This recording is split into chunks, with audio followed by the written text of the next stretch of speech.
पंजाब के तीनों दरियाओं में ऊंचे दर्जे का सैलाब बरकरार। अहमदपुर शर्किया में दरियाए सतलुज के बिफरे रैलों से तबाही। मौजा कच्चीलाल का हिफाजती बंद शगाफ पड़ने के बाद दबाव बर्दाश्त न कर सका। दर्जनों बस्तियां ज़ेर-ए-आब। शुजाबाद में शेर शाह के करीब बस्ती गागरा का हिफाजती बंद टूट गया। 200 फीट चौड़ा शगाफ पड़ने से आबादियां पानी में डूब गईं। लाखों एकड़ रकबे पर खड़ी फसलें ज़ेर-ए-आब आ गईं। शक्करगढ़ में दरियाए रावी से मुतासरा किसान बेयारो मददगार। फूलनगर में सैलाबी पानी गग्गा सराय और लखन के गांव में दाखिल। उच्च शरीफ में तुग़यानी के बायस पानी मजीद 20 रिहायशी बस्तियों में पहुंच गया। कसूर में मुतासरीन में वबाई अमराज फूटने का खदशा। वज़ीर आला की हिदायत पर सैलाबज़दा इलाकों में कश्तियों पर अस्पताल की सहूलत फराहम कर दी गई।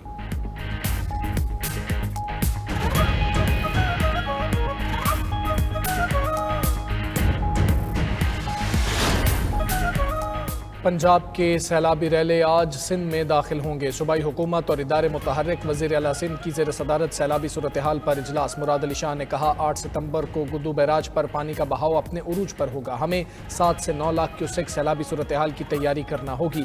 रिलीफ कैंप्स की तैयारियां मुकम्मल रखें। सिंध के सीनियर वजीर शर्जील मेमन का कहना है गुद्दू, सखर, कोटरी और मराला के मकाम पर निचले दर्जे का सैलाब है। 1,09,000 लोगों को कच्चे से पक्के की जानिब मुंतकिल कर दिया है। जरूरत पड़ी तो मजीद नकल मकानी भी करेंगे।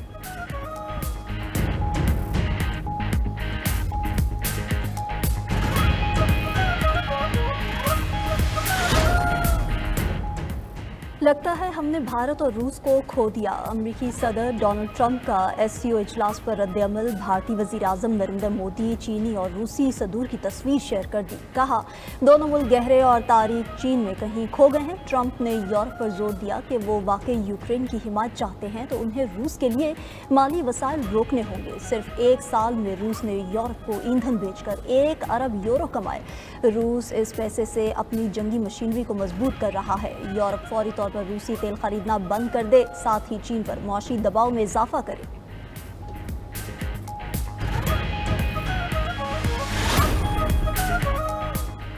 पटियाला जेल के बाहर मीडिया से गुफ्तगू के दौरान अलीमा खान पर अंडा फेंक दिया गया। PTI कारकुनों ने अंडा फेंकने वाली खातून को घेर लिया। पुलिस ने बीच बचाव कराकर 2 खवातीन को हिरासत में ले लिया। अलीमा खान ने कहा कि हमें फिक्र नहीं, हम पर कोई हमला करे, हमें पता है ये होगा। लोग जुल्म कबूल नहीं करेंगे। बानी PTI अवाम की आवाज़ हैं। वो जमहूरियत और कानून की हुक्मरानी की बात करते हैं। ये बानी PTI की आवाज़ बंद करना चाहते हैं।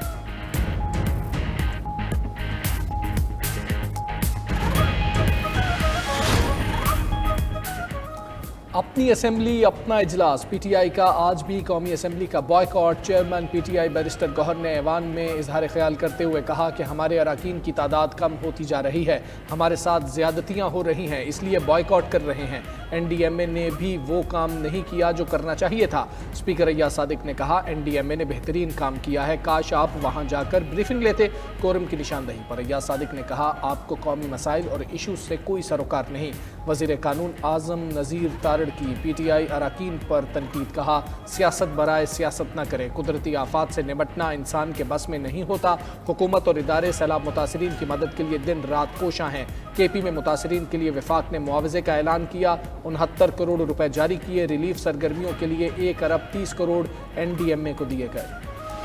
92 का शुक्रिया अदा करना चाहूँगा कि ये हमारी आवाज़ बने और हमारे पास आए हैं। और ये इतना सैलाब आया हुआ है, हमारे घर डूब गए हैं और फसलें डूब गई हैं। 50 मुरब्बा एकड़ से ज़्यादा ज़मीन दरियाए रावी में बुर्द हो चुका है।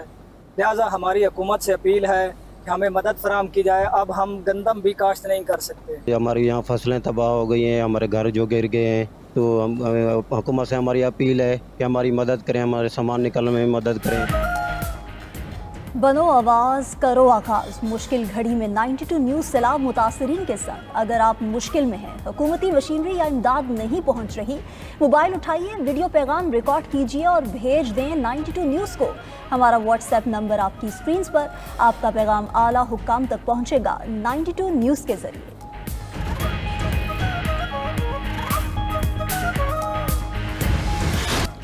सैलाब मुतासरीन के मसाइल उजागर करने के लिए 92 न्यूज़ की बड़ी coverage.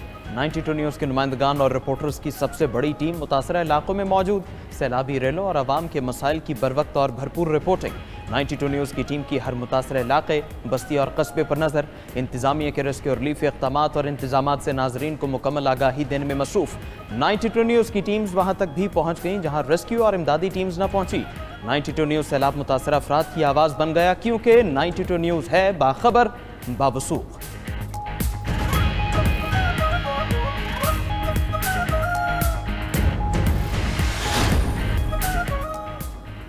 DGISPR lieutenant general Ahmad शरीफ चौधरी का मरी के मुख्तलिफ तालीमी इदारों का दौरा। तलबा के साथ खुसूसी नशिस्त, तलबा ने ऐसे मालूमाती नशिस्त के इनेकाद को वक्त की अहम ज़रूरत करार दिया। मजीद कहा, वतन दुश्मनों की हर मैलियाँ के खिलाफ पाक अफवाज के साथ खड़े हैं। दुश्मन नासिर नौजवान नस्ल को अफवाज पाकिस्तान से दूर नहीं कर सकते। पाक फौज हमसे है और हम पाक फौज से हैं।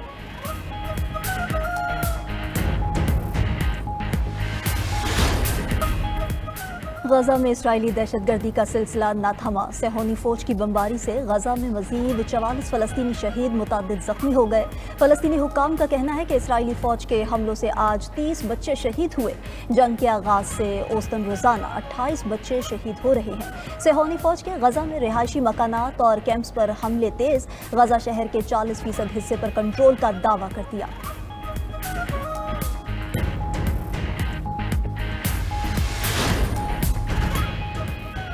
तुर्क सदर रजब तय्यब एर्दोगान ने इस्राईली वज़ीर आज़म नेतन्याहू को दुनिया का जालिम तरीन इंसान करार दे दिया। अनकरा में मिलादुन्नबी सल्लल्लाहु अलैहि वसल्लम की तकरीब से खिताब में कहा, हमारा आधा दिल तुर्किया और आधा दिल गजा, यमन और दीगर खित्ते के मुसलमानों के साथ है। जुल्म और नाइंसाफ़ी के बावजूद हम मायूसी के आगे नहीं झुकेंगे। तुर्क सदर का मुसलमानों के लिए इत्तेहाद और यकजहती का पैगाम।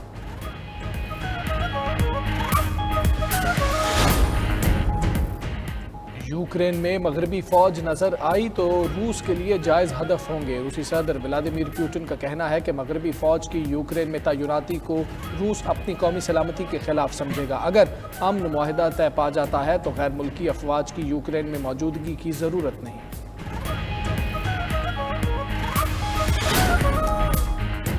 थाईलैंड की पार्लियामेंट ने अनुतिन चरण वीराकुल को मुल्क का नया वजीर आज़म मुंतखब कर लिया। वोटिंग के दौरान उनकी नामजदगी के लिए अरकान पार्लियामेंट ने वोट डाले।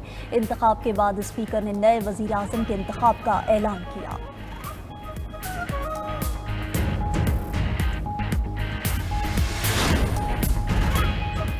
बरतानवी नायब वज़ीर आज़म एंजेला रेनर ओहदे से मुस्ताफ़ी। खबर एजेंसी के मुताबिक एंजेला ने जायदाद की खरीदारी में टैक्स बचाने का एतराफ़ किया था। वज़ीर आज़म की एयर स्टारमर के हुक्म पर वाक़े की तहक़ीक़ात जारी थी।